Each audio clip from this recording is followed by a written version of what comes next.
Good evening. On behalf of the League of Women Voters of Portland, I would like to welcome you to our webinar tonight.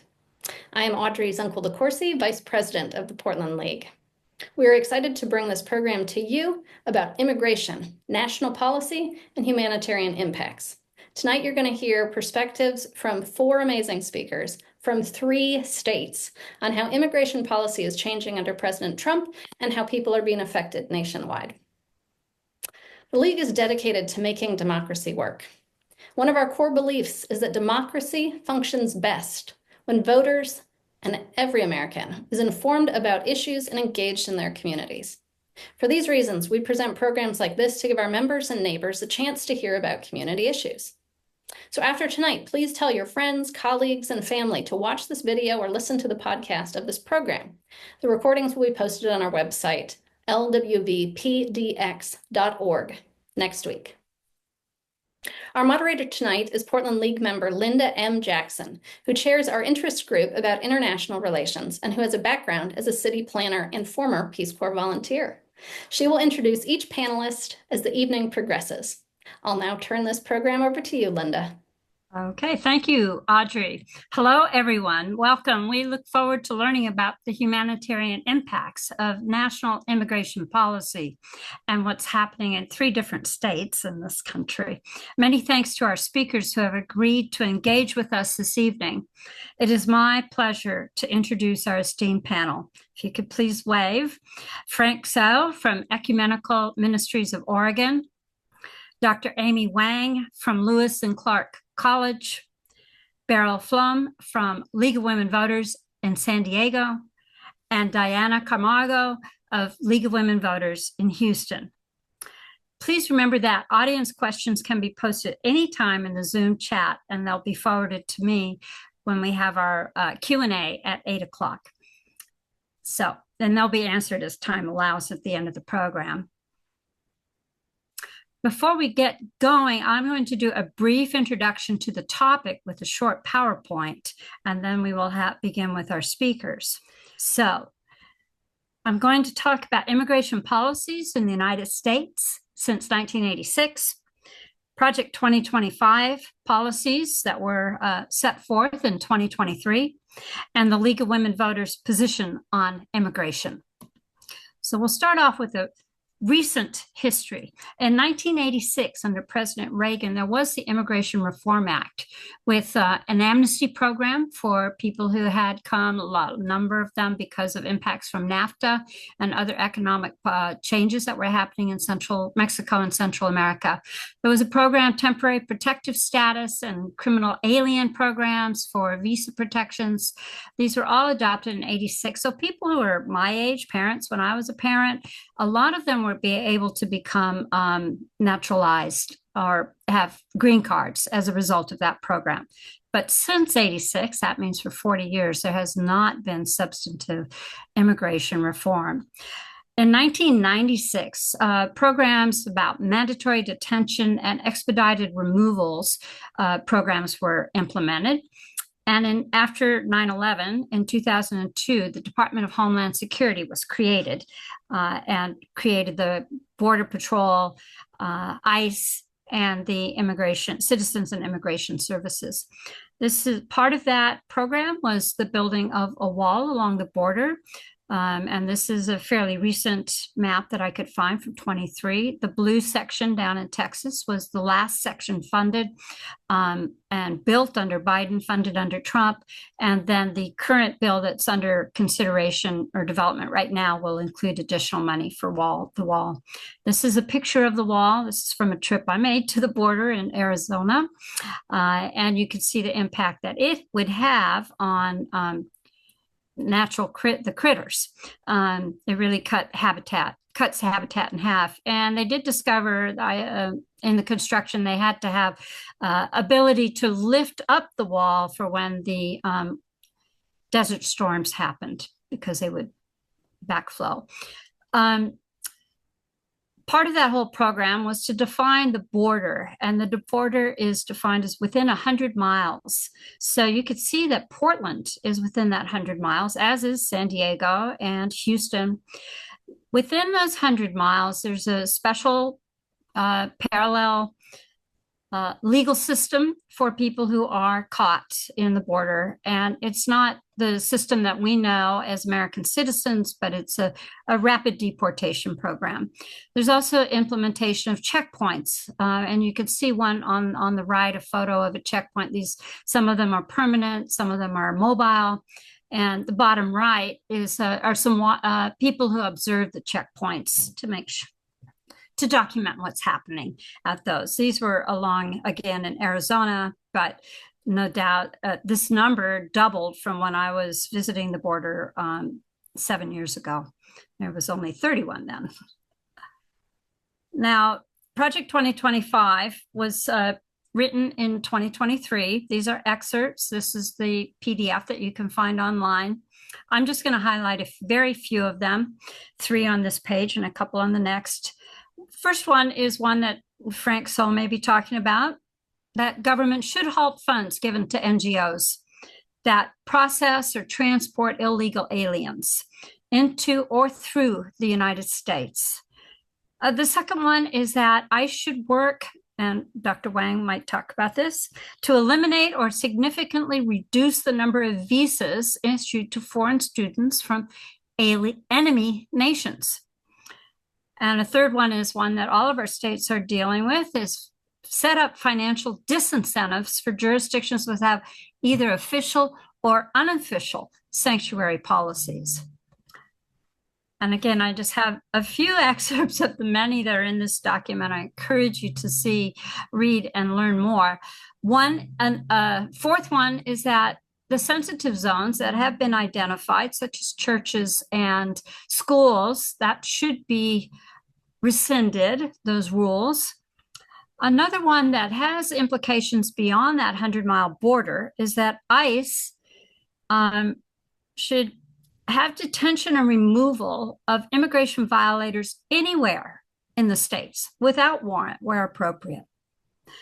And then finally, on this little summary, is that ICE should be funded for a significant increase in beds, more than doubling the beds, I believe, in the states to 100,000 detention beds. This is to facilitate the planned deportation of a lot of people. But speaking of detentions, the most recent thing we learned about is the Tekaluca Terrorism Confinement Center, which is in El Salvador. It was built and recently opened. It can hold, I believe, up to 14,000 people. And in February, the Secretary of State Rubio Marco, sorry, my notes. He made an agreement with El Salvador to house 300 detainees at a cost of $6 million for 1 year. And that equals about $55 a day, which is significantly less than what it costs for the detention in America. So just take a breath about all of this. I do want to share the policies, the position that the League of Women Voters adopted in 2008 about immigration. We believe that immigration policies should promote reunification of immediate families, that they should meet the economic, business, and employment needs of the United States, be responsive to those facing political persecution or humanitarian crises. Provision should also be made for qualified persons to enter on student visas, and that all persons should receive fair treatment under the law. So with that, I'm going to now introduce our first speaker. He's Executive Director of the Ecumenical Ministries of Oregon. He comes with a wealth of understanding of international immigration issues. Having worked in 2 White House administrations for over a decade, he was a U.S. diplomat in Latin America, the Caribbean, and Northern and East Africa. And before coming to email, he was with USAID in Colombia and Honduras, and he started his career with the UN. He holds a master's degree in peace studies and conflict resolution from the University of Ulster, and a bachelor's degree in international studies from Seattle University, where he also served as student body president. Our first speaker is also a first-generation American, fluent in Spanish thanks to his mother from Peru. So please welcome Frank So from the Ecumenical Ministries of Oregon. Frank, it's yours. Thank you. Thank you, Linda. And, very gracious of you all to spend your evening to be able to listen and hopefully engage in a very substantial conversation. My remarks are short because I do want to encourage more time for questions and dialogue. As many of you know, Ecumenical Ministries of Oregon has two really great arms that directly impact the lives of refugees and immigrants in the state of Oregon. The first is SOAR Resettlement.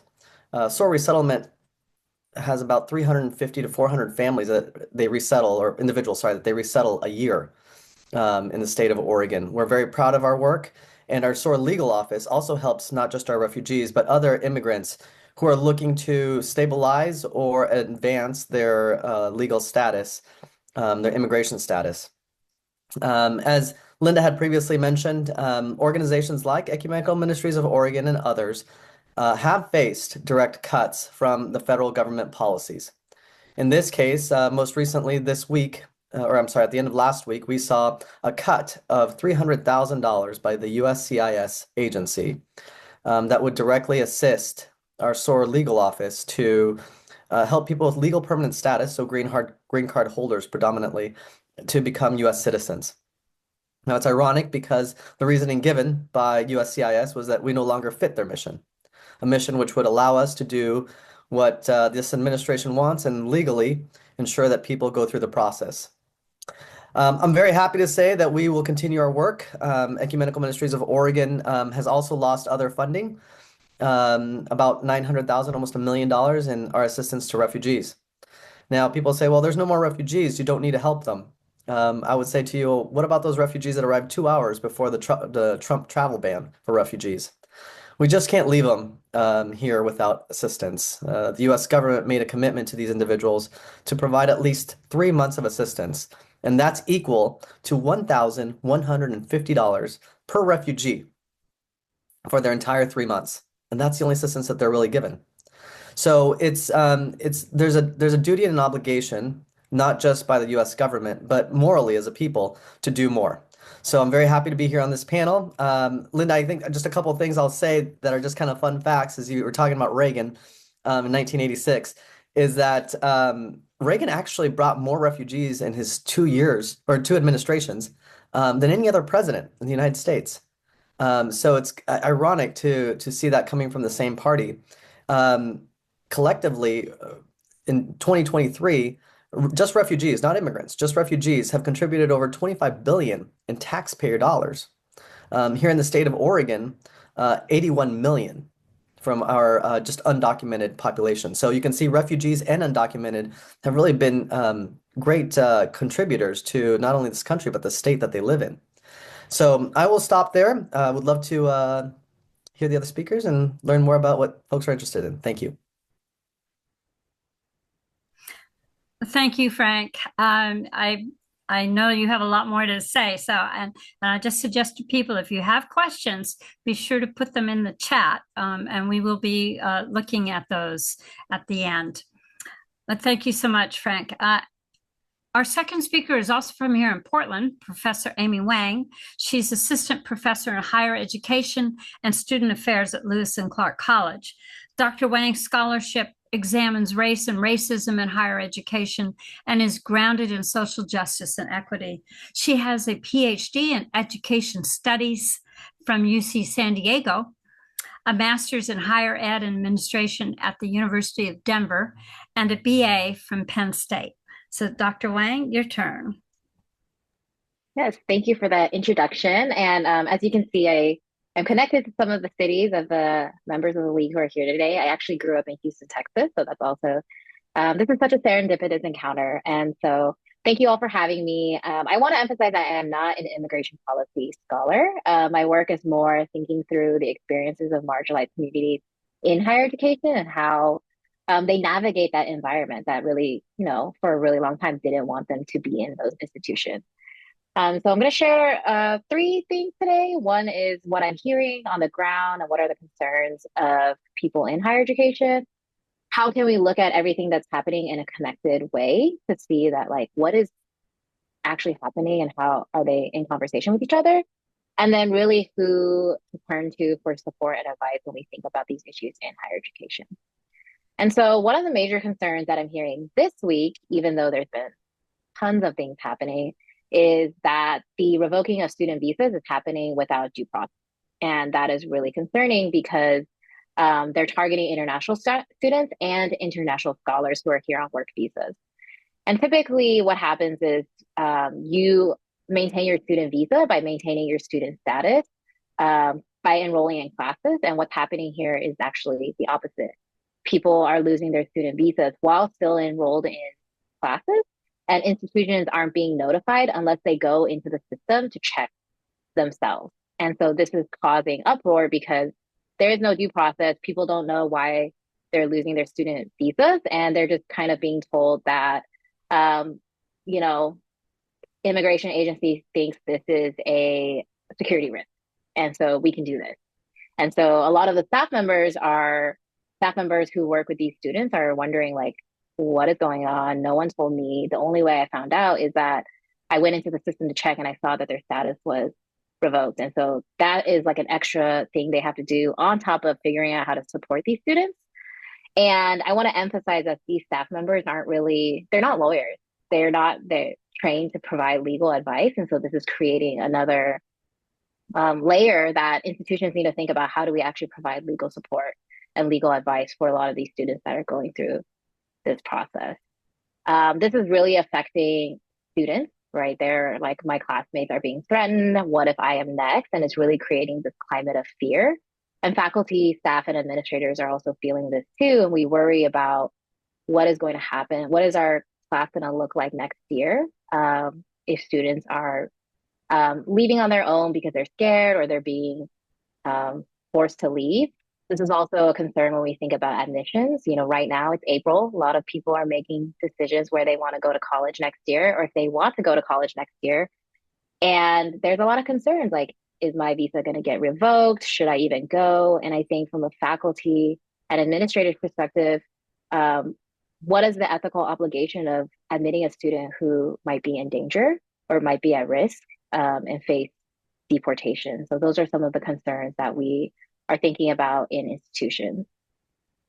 I really want to talk about how this is actually all connected to all the other things that are happening, right? So when the Department of Education laid off their staff and they're also eliminating programs and they want to move financial aid, this is all connected to revoking student visas and just a move by this administration to limit who can go to college. And that's going to have a severe impact on how we do anything, the workforce, how we understand, how we mobilize, how we organize. And so I just want to emphasize that we need to look at things as connected. And so I use this metaphor a lot because I'm going through this right now, but I have shoulder pain and I couldn't figure out what's going on. And they figured out, the doctors and the PT figured out it's like referred pain from my jaw. And so I really want to emphasize, like, a lot of these moves are to distract us to focus on something so they can go and tinker with something else, right? Like, I'm going to tinker with financial aid to scare you. And then that gives me time to work on eliminating DEI programs, or I'm going to touch DEI programs to distract you to go and eliminate XYZ. And so all of these things are really connected. And I think it's important for us to acknowledge that and address that. And so the last thing I really wanted to talk about is, like, who can we look towards for advice or support? And really the people who are at the forefront in higher education that are doing this work are actually unions and labor organizers. They're the ones who are really pushing higher education institutions and associations to be like, no, we need to stand up firm in what we believe in and what we're trying to advocate for. And they're the ones out there in the courts suing this administration for their reckless behavior. And I want to close with just like a few tips or tips around like knowing your rights. Because I think that has also gotten lost, that like we do have rights. If you're in higher education, universities have rights. And the first is that there's this thing called Family Educational Rights and Privacy Act, where universities cannot give out personal information about students. And so I like to think about this as like educational HIPAA. even if your partner wants to send you flowers to your second class of the day, schools are not allowed to tell you where your second class is. If someone wants to know, did they submit their assignment? Or if like your parent wants to know if their child in college who's over 18 submitted their assignment, schools are not allowed to give that out. So I really want to emphasize like right now is the time to hold institutions accountable for things that they are supposed to do, that they are legally bound to do.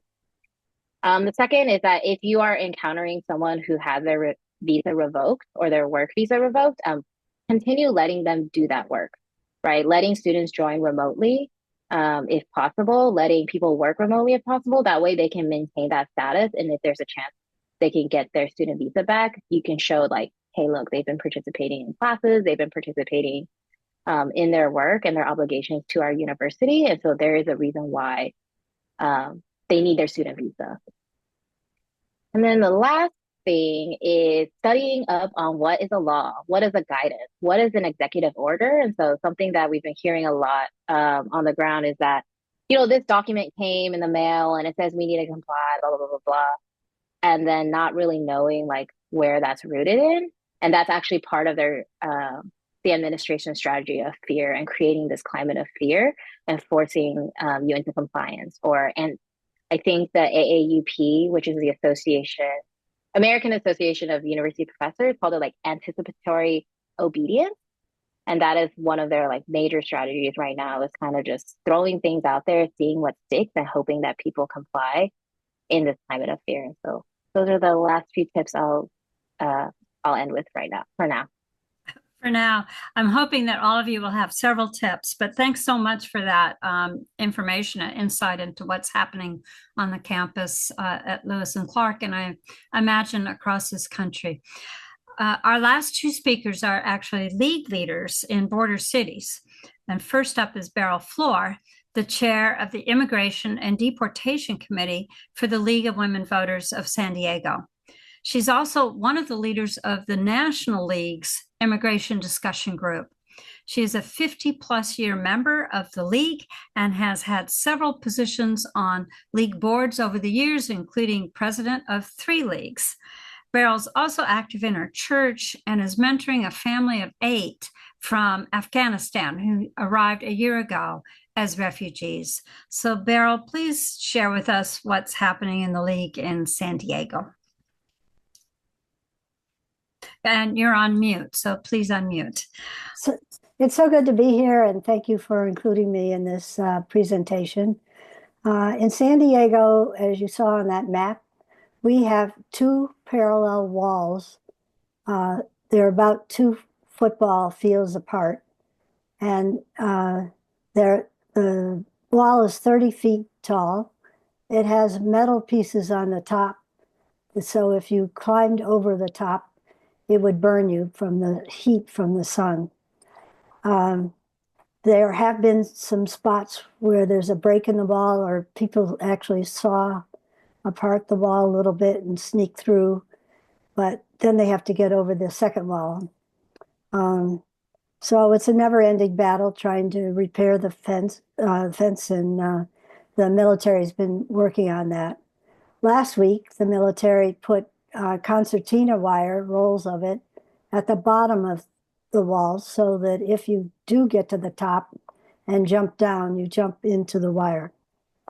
There have been many injuries and deaths due to people trying to get over the wall.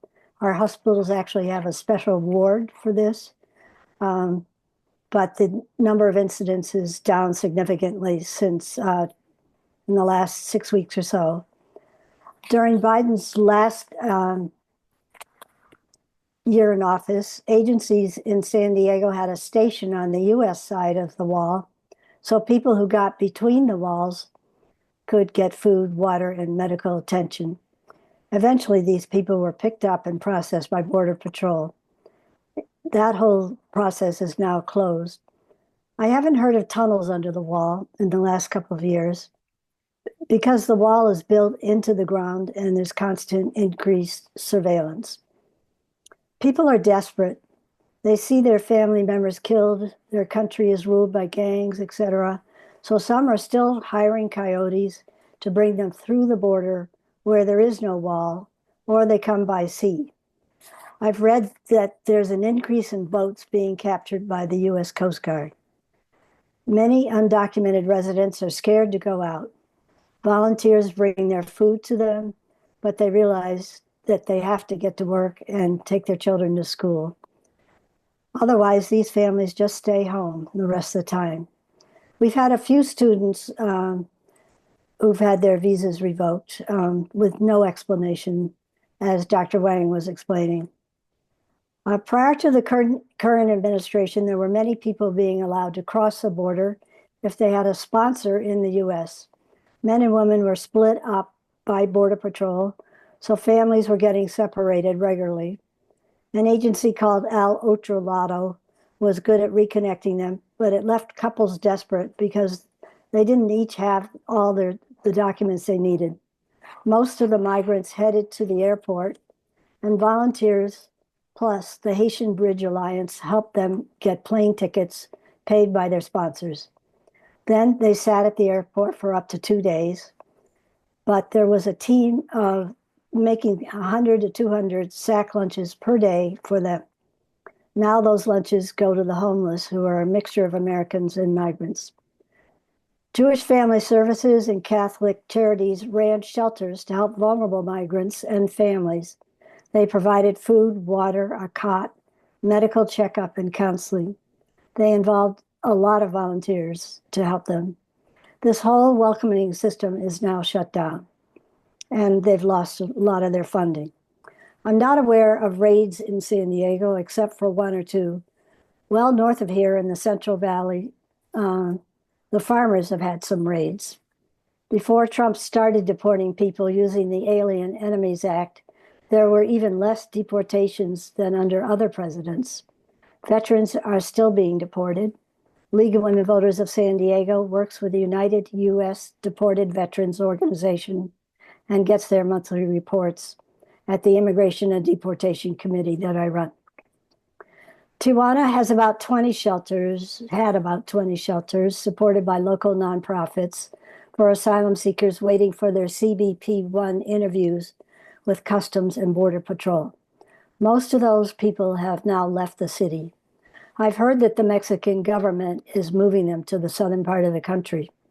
Some organizations in Tijuana are training deportees for survival and teaching them job skills so they can stay in Mexico. I should say that San Diego and Tijuana are really connected cities.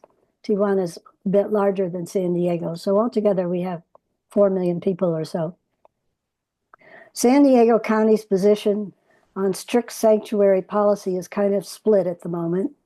California is a sanctuary state, but the 5-member Board of Supervisors passed a stricter policy last December, and the county sheriff said she would not follow this new policy. Right after that, the chair of the Board of Supervisors resigned because she was scared. So we are still in the middle of that debate until a 5th supervisor is elected. The county does provide free legal aid to people scheduled for removal. There's also a privately run immigration detention center near the border. The league position on immigration is held by the National League, so local leagues cannot, or even state leagues cannot, act on it without permission. Immigration has been an issue for emphasis at the national level for several years, but they rarely take action or sign on to a letter. The California League and the San Diego League put most of their program and advocacy efforts into voting rights and elections. Occasionally, the California League will support an immigration bill in the legislature. I'm one of the discussion leaders on immigration for the National League. We provide great speakers and a few times a year and make suggestions for advocacy for the National League, but they're rarely implemented. There was a California League immigration discussion group also, but one of the leaders lost her home in the fires, so we're kind of dormant at the moment. She and one other person would review immigration legislation for the state league and advise them on what to support or oppose. California provides quite a bit of assistance to new residents. They get SNAP or food stamps, Medi-Cal, we call it, that's Medicaid. cash assistance, work permits, and the ability to get a driver's license or California ID. So it's a good place to live if you're an undocumented person. But of course, the cost of living is another issue. Thank you very much. Well, thank you, Beryl. It's fascinating to hear about all the different things that and support that there is in San Diego and how things have changed. But this takes us now to our final speaker, Diana Nicole Camargo, who's joining us from Houston, Texas. Diana is a Colombian American woman whose upbringing deeply shaped her commitment to social justice and equity. She holds a BA in Women's Studies and a master's in Public Administration from the University of Texas at San Antonio. As the program officer for voter services with the League of Women Voters of Houston, Diana works to mobilize and empower communities to be civically engaged through voting. Diana, we are honored you could join us. Thank you so much for having me. I think for us it's very exciting to be able to work with other leagues and talk about the specific topic that is affecting so many people. I kind of want to start to talk a little bit about Houston and what's happening in Houston. And then I would like to then talk a little bit about what the league is doing to kind of help assist some of that. So Houston is one of the 4th largest cities and is one of the most diverse as well, but is also in the middle of one of the largest counties in Texas, but around the city.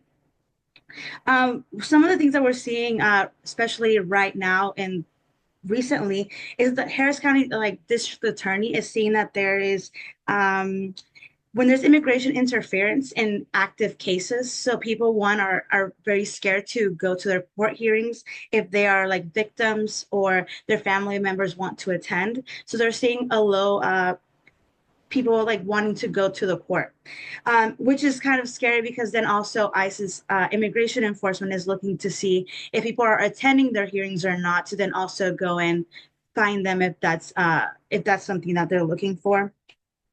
The Harris County District Attorney has implemented a new process where people are able to receive a little card that has their case number and a number where if an ICE agent were to stop them, they're able to provide that to them so that they could somewhat prevent them from starting their immigration services and not affect a running case.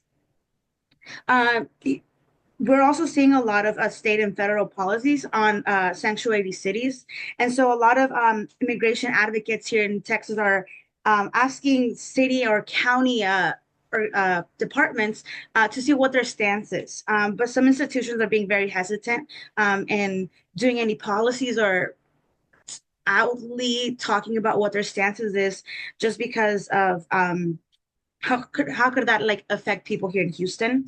We're also seeing that the Texas Attorney General is initiating investigations against nonprofits aiding immigrants in any of their resources. As you all heard, DACA has resumed taking applications, but for Texas applicants, they won't be able to receive work permits. It will just help them prevent them from deportation. As all of this is happening, a lot of the communities are very scared. The League of Women Voters of Houston attends high school within high schools and help young people register to vote. And we're seeing how even that conversation is being had of why they are wanting to register to vote.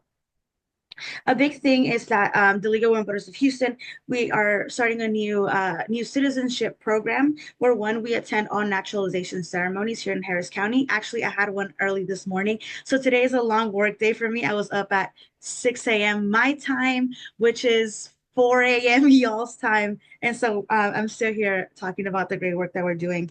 Apart from that, we're also starting a program where we are sending congratulation handwritten letters to new citizens, thanking them for becoming citizens and really congratulating them in the process that they have gone through. Through that, we're giving them advising them hey, please update statuses at the DMV to let them know that they are now are citizens, and also at Social Security, because a lot of the systems don't talk to each other. So, for example, let's say that someone were to register to vote, right? So we register someone to vote today, and they didn't make any updates.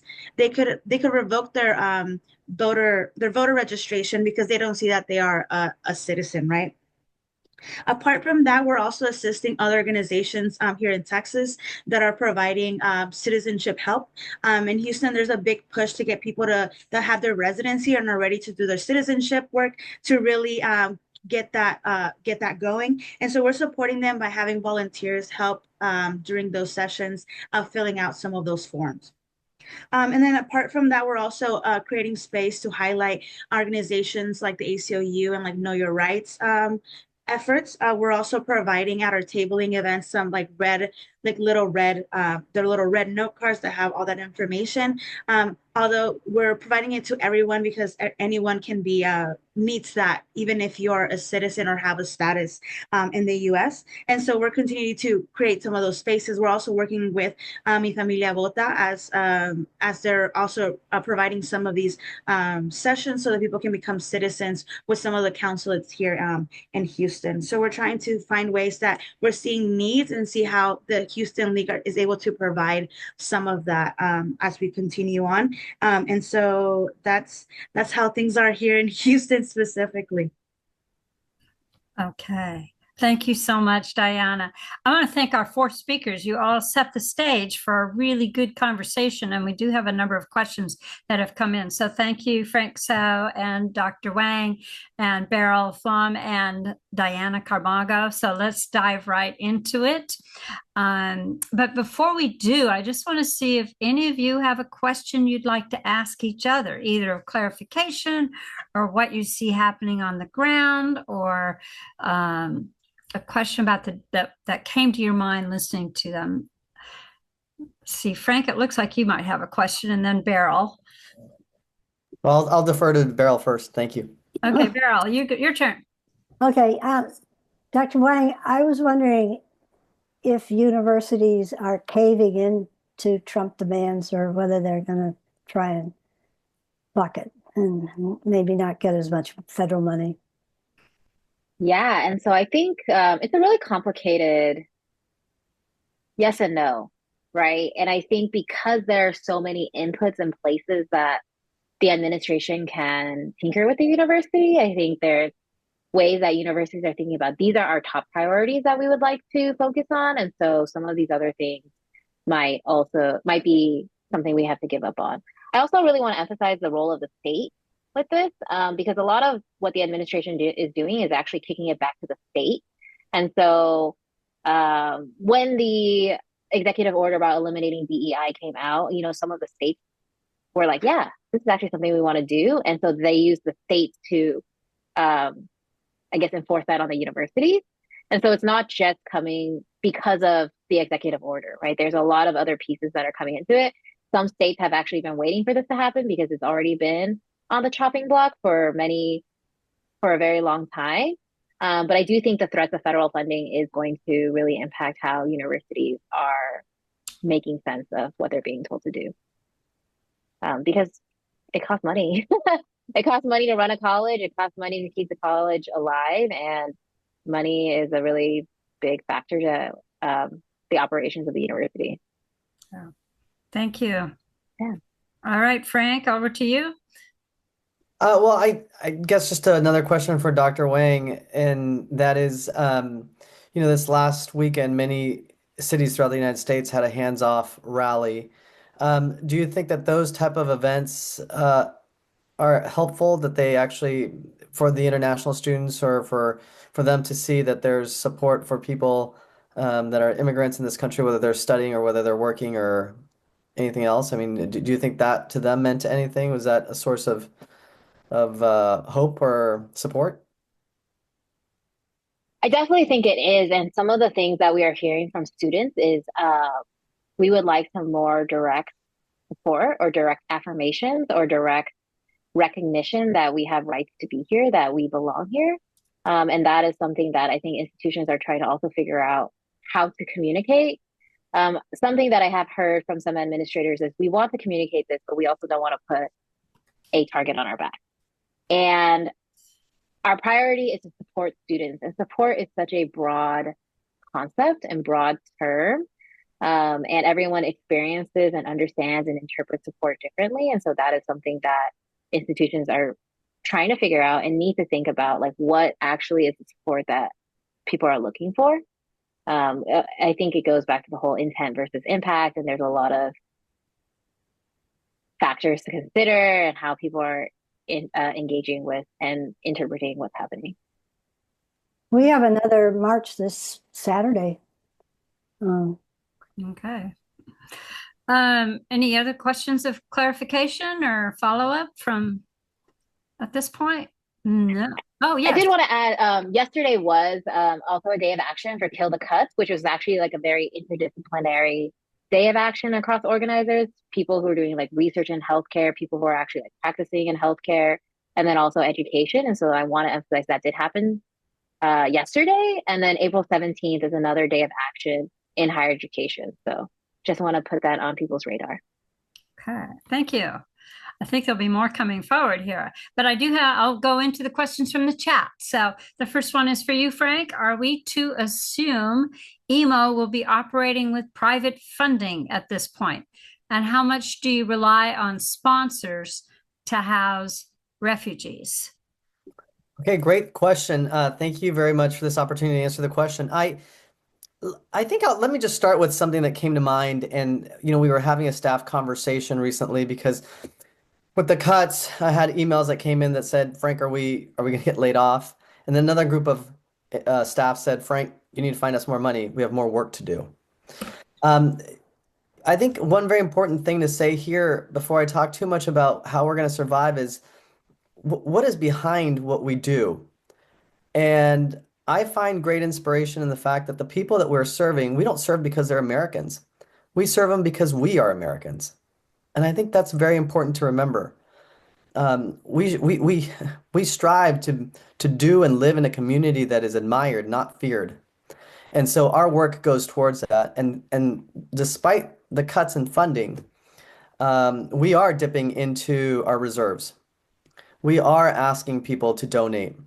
We are asking people also to advocate. There are ways that we will try to find private funding through some of the foundations, but it will never be enough, not as much as what the federal government gives. And what people must remember is that you pay taxes. This is not the administration's money. It's their job to administer it. That is what an administration does. But the money does not belong to the Oval Office. It belongs to the people.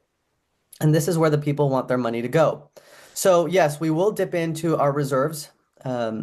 We are a faith-based organization, so we do believe in providence, but we also believe that it takes action, not just prayers.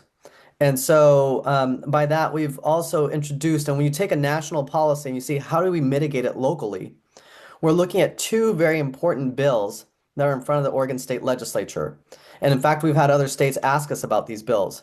One of the states that we actually copied from is Utah, and they have what's called extended case management, which is Senate Bill 149, that's being considered right now in the Oregon State Legislature. And through that Senate bill, if it passes, it would allow us to continue assisting the many refugees that have arrived before the Trump ban.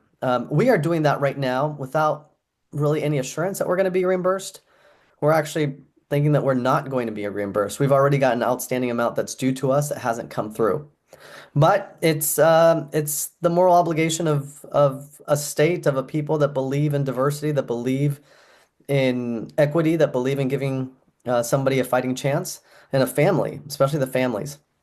So yes, to answer your question, we are dipping in, but we are also looking at different ways, and we're really hoping, not just praying, but we're really advocating for Senate Bill 149 and also Senate Bill 703. So we're actually looking at ways to find legal assistance for refugees and for undocumented immigrants. And I'm just going to say a little more about this because I think it's important. Senate Bill 703 would be a bill that would provide legal assistance, funding to legal assistance to immigrants who have a pathway towards documentation. We know that we can help almost a third of all undocumented Oregonians who have that pathway from an unjust deportation. So if you came during the Amnesty Act of Bill Clinton's, if you got married to a U.S. citizen, but you don't know the process, you should be given a fighting chance to go through the process. It's your legal right. So we want to assist those individuals. And also, thinking ahead, there hasn't been an Afghan Adjustment Act. A lot of the Afghans that served with our armed forces, with our embassies, with our contractors who are here now, risk possible deportation if their status is not changed. And what 703 would do is it would help a lot of these immigrants as they're moving forward and their statuses are expiring to be able to apply to a status that would allow them to stay. So, we have a moral obligation as a country, as for those who believe in faith and just people of goodwill, to really support the undocumented and those that are right now with legal status. So I would say, yes, we're dipping in, and yes, we are also looking at how to mitigate these national policies here locally with local legislation. Okay, wow. Thanks so much for all. There's so much in that, and I know this is being recorded, and so that people can listen to it again and track those numbers and those bills and the work that you're doing. Dr. Wang, the next question is for you, and it's one I think we all want to know is so how we know how we can work together. But are university administrators talking to each other nationally to have some concerted and coordinated strategy? And So I don't know any administrators nationally, like across different universities, but I do know that administrators are talking to each other. Everyone is trying to figure out what something means. There's a lot of sharing of resources of like, this is my legal counsel talking, like, views it this way. This is my legal counsel. Diversity officers across the nation are coming together to really bolster the value of diversity, equity, and inclusion work in universities, and how can we keep doing this work even with all the federal orders or even state legislation. I know that student affairs officers are really focusing on how do we actually support students through all of this, and also thinking about the role of summer and how does this impact people who typically might go home overseas over summer and are afraid to go home, right? How can we provide them housing in the area so they have these options? How can we get them fed? How can we keep the dining hall open to make sure that they have access to it? And so there's a lot of like a strategy sharing across the universities really to support these students. okay, thank you. Yeah. Thank you. Our third question is for Beryl, and it's about if you could elaborate a little bit more about what the San Diego City Council was debating, the league's position, and what were the results? Well, the California sanctuary law requires that the local law enforcement not interact with the federal law enforcement or ICE. That means, well, I should go back and say that after 9/11, they passed the Patriot Act, and the idea was for all these law enforcement groups to interact with each other and support each other and share resources and so forth. But California does not want to do that with ICE. So they don't have meetings together. They don't plan things together. They don't work together at all. For a while, the ICE was allowed to come into the county jail and interview people, but now they only can do that if they have a proper document to let them in. And so then ICE was waiting out in the parking lot. For some reason, the county jail publishes on the internet who's going to be released. And then ICE would look at it and wait for them to come out and grab them after they had served their sentence for whatever they did and put them into removal proceedings. But the change was to tighten that up, because our county sheriff says that some of the the crimes that these people have done are too serious, and we don't want that kind of person out in the public. But I think some county board members felt that once they've served their sentence, they don't need to be removed. This is still being discussed because they haven't. There was an attempt to cancel this this new policy, but they need the 5 supervisors to vote on it, and they don't have 5 supervisors at the moment, so it's sort of on hold. And actually, on the 22nd, we have the annual presentation by the sheriff telling us how many people they did hand over to ICE and why. Every year we go and say, you don't allow anybody to go to ICE, but it's disregarded. So the community's against it, and the sheriff is for it. And that's kind of where we are. Thank you. Yeah, I lived in Marin before moving here, and similarly, we had the annual meeting about with the sheriff before the Board of Supervisors to get the data about number of detainees and number in communications with ICE. And one of the things we did see is that people were being the biggest, most dangerous crime was family violence. But by making it more dangerous for the family to report, it becomes more dangerous for it makes it harder for families to stay together and address the issues without worrying about losing the family bed, the person bringing in the most amount of money. Frank, you could probably talk about that as well. That is a dynamic that is very tragic for both the police that want to enforce the well-being of the community, and then the community that's becomes scared to report to the police what's going on. The other thing is immigrants can be put in jail for smaller things that citizens do, and they aren't put in jail. Things like DUI and even jaywalking.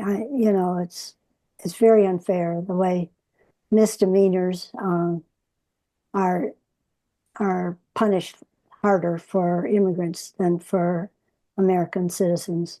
This is true. All right, Diana, I got a question for you. How is your league anticipating possible impacts on voter registration for new citizens from the SAVE Act if it's passed by Congress? Yeah, so Texas is very interesting because we also have a bill that's called SB 16 in our Texas legislature currently that is a mimic of the SAVE Act that on state elections will also be affected by citizenship. So for example, let's say someone were to register, right? And they couldn't see in the system that they were a citizen. They would then go down to like a election light version of being a voter, where they could only vote for the U.S. Senator or U.S. representative. But then if the SAVE Act were to be also to be passed, then those would also be affected. We're also seeing how that would affect people that are with statuses, but maybe women as well that have changed their names from their birth certificates. And so we're seeing that they're affecting even people that have registered. So if some of these bills were to pass, a lot of people would be coming out of the voter rolls and would have to show a voter registration, not voter registration, their citizenship proof. So let's say on an election day you didn't know that you had to show citizenship proof, and you went to vote, you would then have to go downtown to the tax assessor's office, show proof, and then drive back to the elections to your polling location if that were to be happening. So we're seeing that a lot of things that are having to do with voting here in Texas are also mimicked at the federal level. And so we're keeping a close eye on that, because it won't just be affecting immigrants or people that were migrants, but they're also affecting people that have changed their name or people that don't have the ability to get some of these documentations to show. So for example, in the state of Texas, you have to be registered to vote at the So, for example, if you were to vote in this May election, you had to be registered 30 days before. So, our voter registration deadline was April 3rd. And so, let's say that you wanted to register, you had to still show proof of your citizenship. And when you try to get your birth certificate or a passport, it's not something that you get the next day. It takes one, you have to pay for it, but it's like it takes some days to also receive. So, a lot of these are going to be affecting us in very big ways, and we're trying to find ways how we can do that, to continue to have people continue to be civically engaged and vote despite some of these barriers that could be happening for voters here.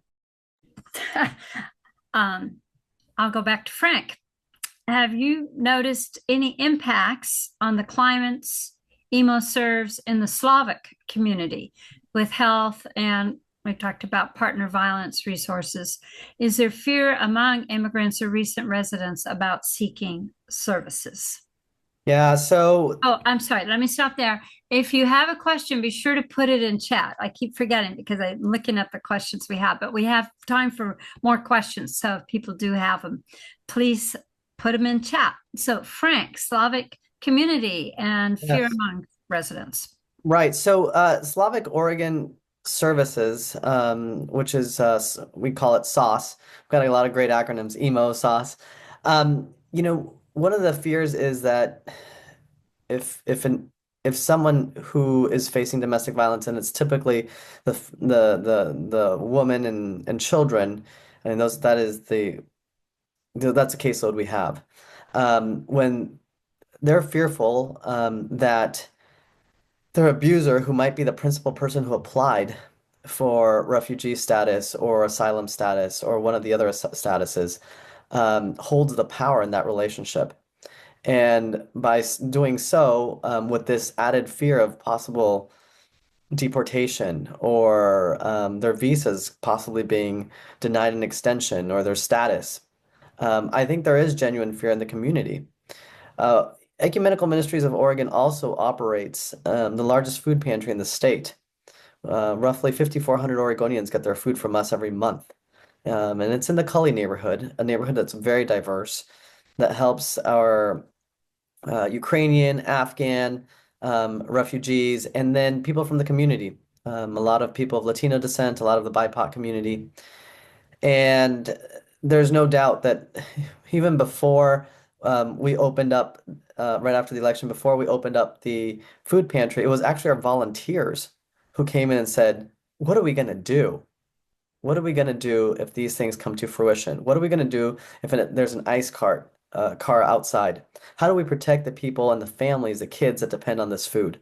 So that fear, the day of, we looked at how to address it and to prepare ourselves. And even now, yes, we do have people that are fearful of coming in to get services, reporting things like domestic violence, coming in to get food services, legal assistance. I think someone said before, not being sure if, I think Diana might have said it, not being sure if you could go to your hearing because you're afraid that they're going to be denied and then deported immediately. If they can deport a U.S. citizen and call it a clerical mistake, well, could that just happen without a blink for someone who may be undocumented or their status might be in question?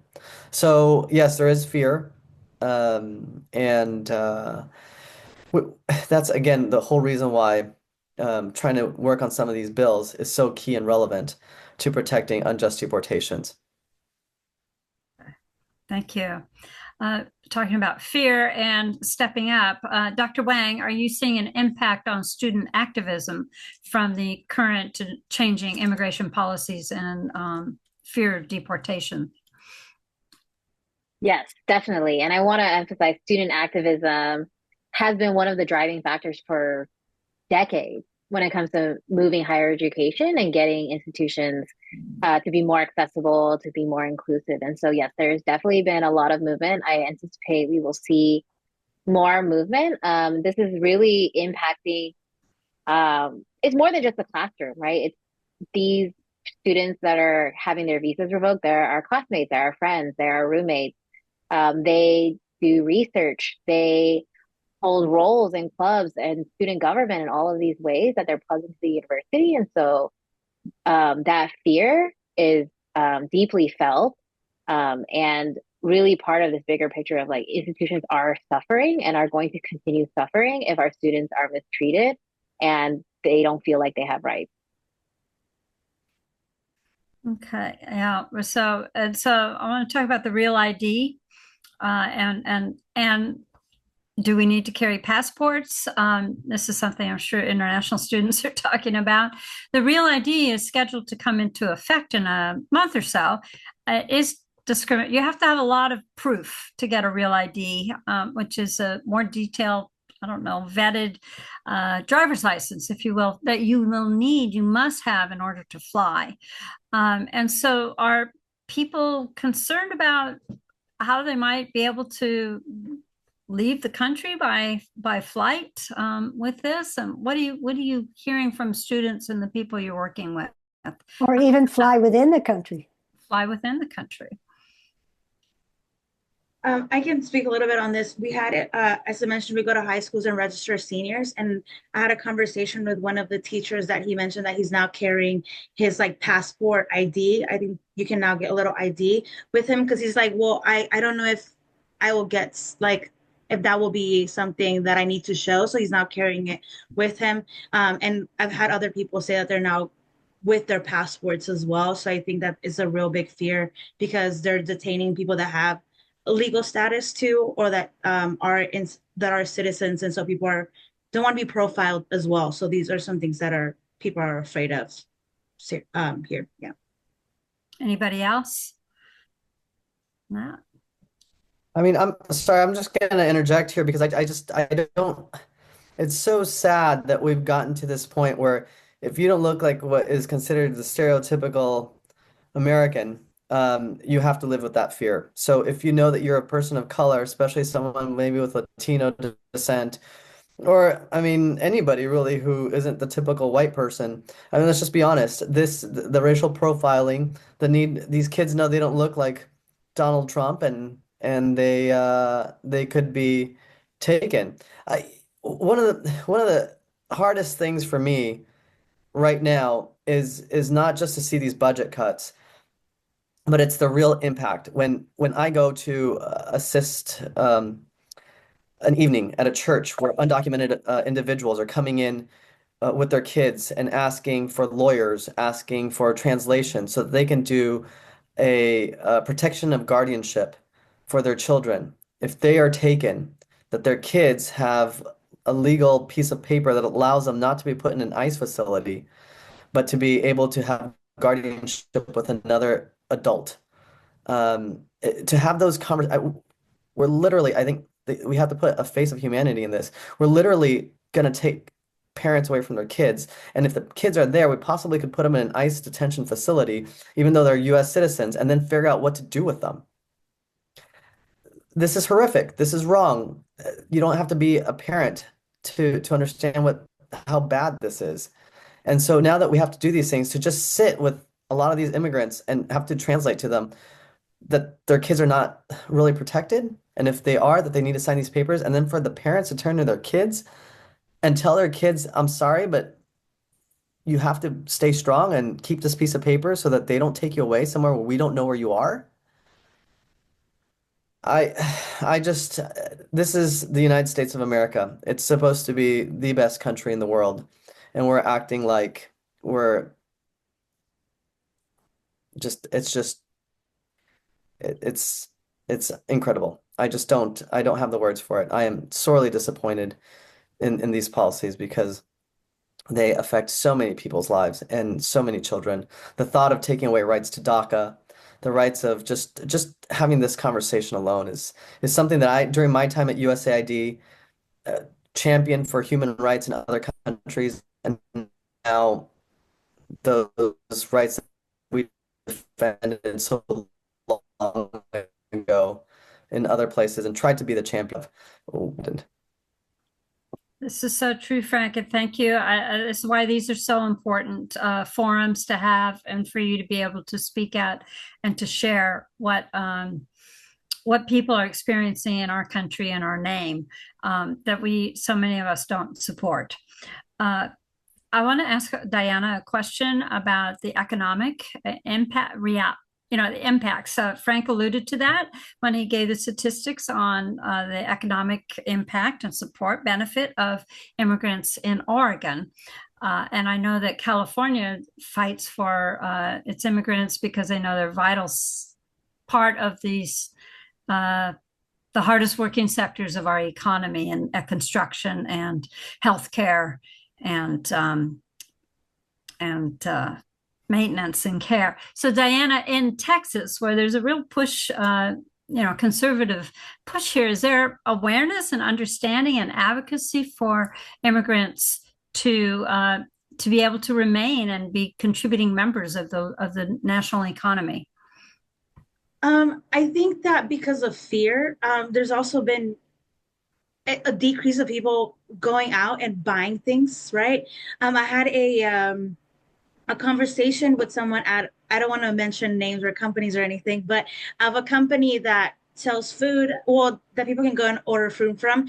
And he mentioned that areas where there was a high population of Latinos in that area, that the production or selling of what they have had decreased tremendously. So I think that maybe it's not being addressed in a sense, but I think because of fear or where they're at, people are afraid to go and spend money. And as we know, like for an economy to really flourish and continue to run, one, you have to feel safe to go and purchase some of these, but you also have to have extra money in your pocket to go and spend some of these luxury things, like going and picking up a delivery order from a store or anything like that. So I think it's really affecting people. It's affecting people where they're afraid to go into specific grocery stores, or they're afraid to go to maybe a grocery store that is Hispanically, like a supermarket that is targeted as a Hispanic one. And so I think that is not something that's really being like addressed, but we're seeing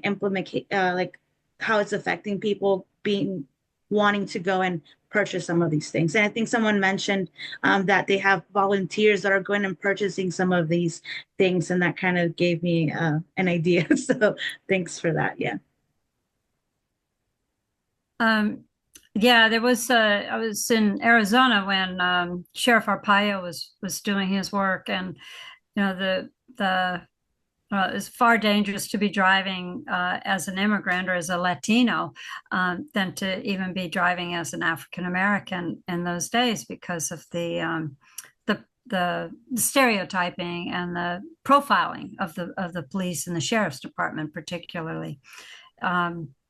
I want to, let's see. We got just a few more questions here, and I think, Frank, we'll go to a better point. That, I mean, you raising the really tragic issues, but can you talk about Oregon for All? Yeah, I think, one of the important things is knowing that there are many people who do support immigration, and the coalitions that are being formed in every state. In some respects, in order to sometimes come together, you need a moment, you need something historic to happen. And, and we know in our personal lives, sometimes it takes a wedding or a funeral to bring family together. So I think we are seeing those groups of families coming together, strong organizers like the ACLU who are convening coalitions. We have them here in Oregon. I think most states have these coalitions, and that is important because like-minded people need to come together, and same with the organizations that help advocate. I think the advocacy issue is so important at this moment in time. So coalitions throughout our state are coming together, whether it's Oregon for All. There's many coalitions now at this moment that are forming. I think what we're trying to do is leverage what do we as an organization, what is our added value? So, for example, for us, we have just not only food pantries, we do work in domestic violence, but we also have a large presence in terms of our legal assistance. So how do we leverage that?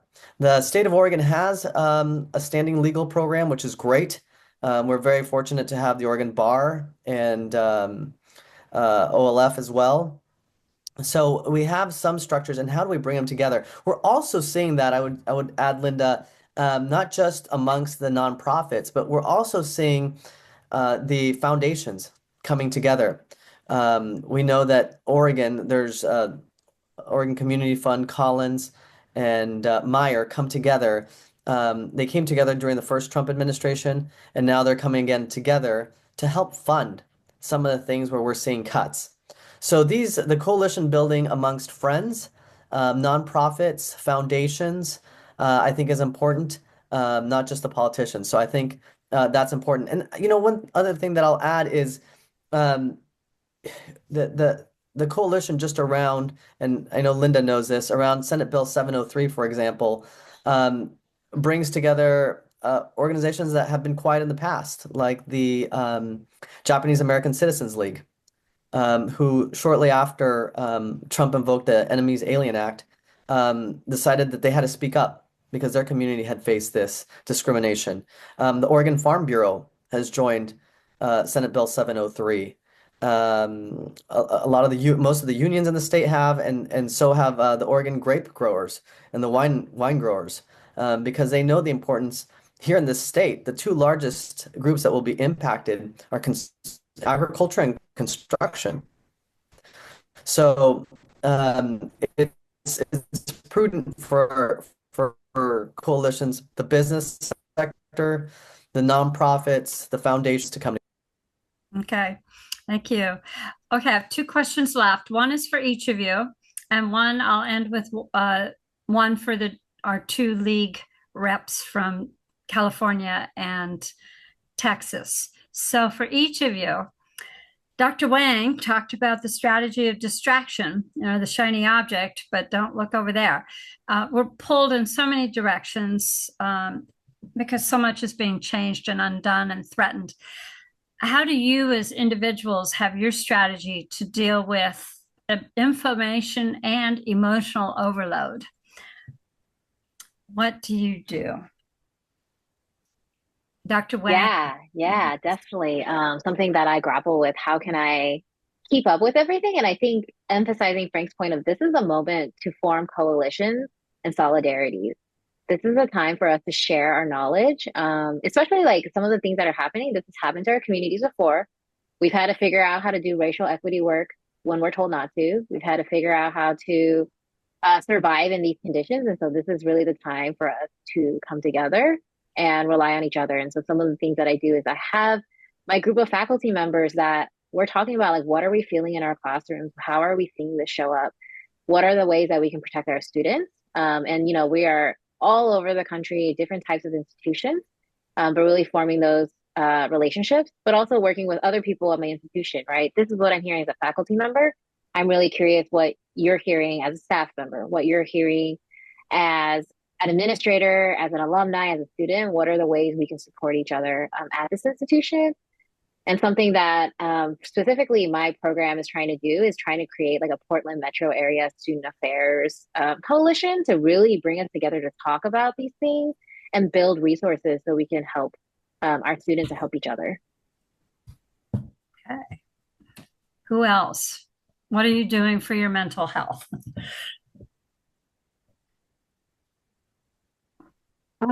I don't know. I don't get all excited about very much. So I just try and keep up with all the immigration changes and spend a lot of time listening and reading.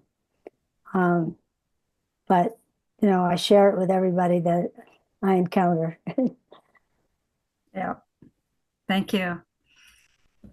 Yeah, I think for me, it's been a little different. I think that we've all like had the thing where it's like being educated and knowing what's happening is very powerful.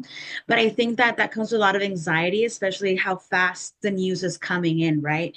And so I feel like it's a really train of emotions where it's like super anxious and you're like, I need to not be anxious. And my work is also in this and being able to see what's happening in our communities and using civic engagement as a tool. Like, for example, I believe that voting is at the center of all of our issues, right? Because that's how we elect people that are voting on these things and how we're able to really participate. And so I've had to really limit my social media and news. So like I'm spending this hour to look at what's happening in Houston immigration or voting rights, because, for example, in Texas, voting is also being impacted where we have county-wide voting and they want to revoke it like also more barriers for people to have more access to voting. And Texas already has a lot of things in place that prevent people from voting. And so I think that going to work and then my personal life, I'm having to really be like, what am I going to do when I'm not at work, right? Like maybe using other avenues to help, right? And also for my mental health so that I can show up to work the next day and be ready to help my community. And so I've had to do that, spending time with my family. I think because I am, like I mentioned, I'm Colombian. I think a lot of these things are affecting my community and I'm a part of it. Although I am a citizen, I was born here. I think I still feel like there's a sense of like being scared. Even if it's not me, I think scared for my community and not just being Latina, but anyone else that is like of color, right, that is being affected on this. And so it's hard to say like how can I still be engaged but give myself time to process and like also have good mental health. And so it's a really, I think I'm still. Well, oh, sorry, we lost you there at the end. Oh, okay, sorry, I heard you guys talking and I was like, no, I'm here. But I'm still figuring, but to end it, I'm still trying to figure it out, so Okay. yeah. Okay. Well, the last two. Oh, Frank, I want to hear from you, but then I Yeah. want to hear from the two league members as the final question is what would you change to our league position and what we're doing as a league nationally? So, Frank, but what do you do for peace inside? Sure. So I just have to tell you this quick story. I was driving the other day and I have an Obama sticker in the back of my car, and this lady comes honking at me and gives me the bird and tells me to F this, F that. And my girlfriend says, don't lower the window. I said, no, I just need to understand what's happening here. So I lower the window and she's yelling all these profanities, and I said to her, but you've already won. Why are you still so angry? So to Diana's point, how do you find a little bit of um, how do you lower that anxiety? And I think it's not about always having the right answers. We're so quick to try to find the right answers. Sometimes we need the right questions. This, my friends, is going to be a very long 4 years. We haven't even gotten to the first 100 days. So what keeps me in check is looking at the people who have gone through this before me. Heroes like Martin Luther King, the Reverend Dr. Martin Luther King, and he had hundreds of death threats a day. But he kept going. He leaned into his faith, and he leaned into a network of goodwill of people who believed, maybe not in God, but believed in doing the right thing for the sake of good. And so I think we need to take a moment and look at those people and what gave them strength. And for some of them, it was their faith, and for some of them, it was about doing the right thing. So I would say we need to lean into that. And when we come across others, we need to tell our friends and even those people who don't agree with us who are also feeling tension at this moment. Find one or two things that really matter to you. Find one or two credible sources of information and do one or two things locally. And I'm going to put one last plug. The 29th of April, we have our Interfaith Advocacy Day in Salem. So if you want to do something, come with us, sign up. It's all on our website. Thank you. Okay. Thank you. Thank you. Okay. And we'll end with last words from San Diego and Houston. What would you change about the position that the league has, or what would you change about what is happening nationally to affect electeds who could make a difference today? So we've been told by the National League that we cannot change the immigration position. They are not interested in studying. And then all of a sudden they come up with this judiciary study, which did not include immigration judges. And so I don't know, they kind of turn off on immigration, and it's very frustrating. They could be, the position's not so bad. They could be doing a lot of action. And if they don't want to do the research, they could sign on to things that other people are doing. Okay, Diana. Yeah, I think that really thinking about like where the league started, right, and how people came together to help people have the right to vote. I think we need to have that mentality now.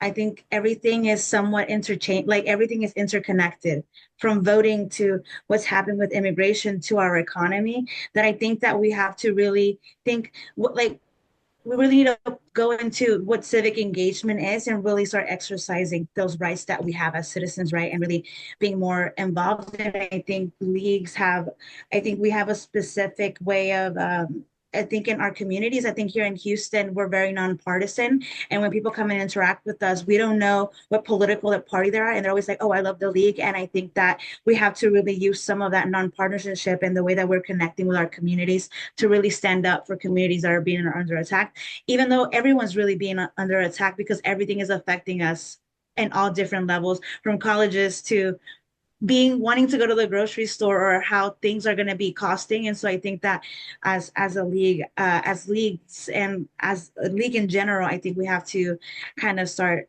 taking some more action than we have to this point. Okay, with that clarion call, I'm going to thank everyone for a stimulating and informative discussion. I want to thank members of the International Relations Interest Group that we have in Portland for developing this program and their questions, and to thank our panelists, Frank So, Amy Wang, Beryl Flum, and Diana Carmago, all the way from Houston, Texas. And now I'd like to turn the program over to our Vice President, Audrey Zunkel-DeCourcy. Well, thank you, Linda. Thank you so much for moderating this. I want to thank our panelists for your excellent remarks and to our audience for your thoughtful questions. We know that one panel cannot address every angle of an issue as huge and important as immigration, but we hope you gained some insights into these changing policies. Now, as we've mentioned throughout the program, the League approaches this from a nonpartisan perspective. Regardless of which political party is in charge, the League is calling for immigration policies that promote the reunification of families, meet economic, business, and employment needs, and are responsive to those facing political persecution or humanitarian crises. That's our position on this. And through this, we are, I think, as Frank mentions, I think we are showing what we believe it means to be American. And we're so grateful to our guest speakers and our audience for engaging in deep conversations about this important issue and reminding of us how real people are feeling at this moment in history. I'm feeling there's a lot of fear and confusion and anxiety and solidarity. All of this reminds me just how important it is that we keep coming together to have these conversations so that we know that we are not alone and that we can share with our neighbors, our students, our clients that they are not alone either. Tonight's panel was the second in our spring series on immigration, so you can check out our website, LWVPDX.org, to see our panel from last month, which covered immigration enforcement in Portland. We want to give special thanks to our League members and the International Relations Interest Group for their help in bringing this webinar to you. Funding for this program is provided by donations to the League of Women Voters of Portland's Education Fund and from the Carol and Velma Saling Foundation. Thank you, donors. Thanks to Metro East for recording this webinar. And I would be remiss if I did not say that the League of Women Voters is a membership organization. We thank our members for their volunteer time and financial support for our educational programs, and we welcome you to join the League. Membership and donor information is on our website. Please tell your family, friends, colleagues, neighbors to watch the video or listen to the program podcast from this event you just heard, which will be available next week on our website, lwvpdx.org. Thanks again to our panelists and our listeners. Have a great evening, everyone.